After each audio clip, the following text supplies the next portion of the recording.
Alors le slam au Burundi, il a débuté en 2009.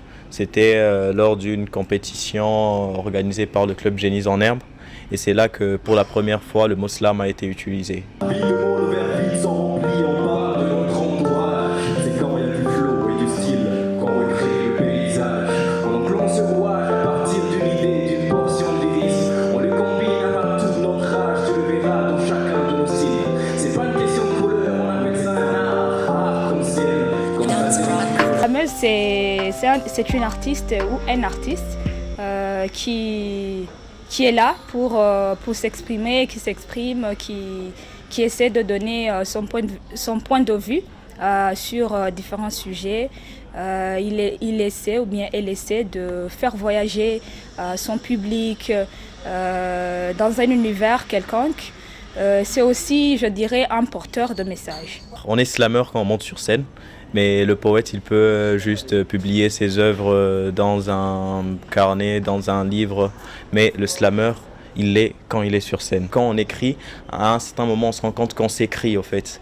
Et ça nous permet aussi d'avoir un œil plus, on va dire, conscient des choses qui se passent autour de soi. Nous, on slam, bien sûr, pour apaiser la société, pour transmettre des messages. Oui, voilà. Donc, en général, c'est ça, on slam pour transmettre des messages, pour contribuer, je dirais, au développement artistique ou intellectuel dans notre société. Les principaux obstacles que rencontre un slammer, c'est d'abord apprivoiser son public, arriver à le convaincre, parce que quand on a un message à transmettre face à un public, il faut s'assurer que ce public-là soit en mesure de comprendre ce message-là. Et donc là, il faut arriver à convaincre le public.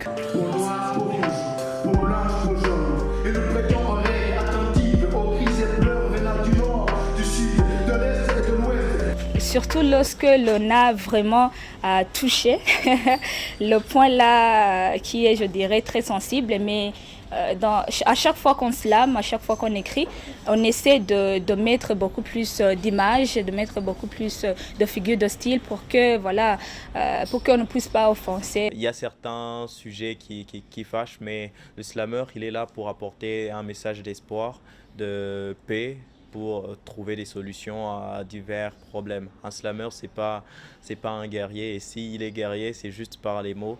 Et la première chose qu'il cherche, c'est à résoudre des problèmes. Et on se rend compte quand même qu'il y a les Amazina et Utito au Burundi, ça a un peu disparu.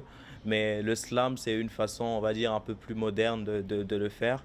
Et donc, je pense que c'est vraiment important d'encourager ces slammers parce que ils essaient de faire revivre la poésie. Et donc, il faut vraiment les soutenir. La parole est notre chevalier, si un jour il tente de nous stopper.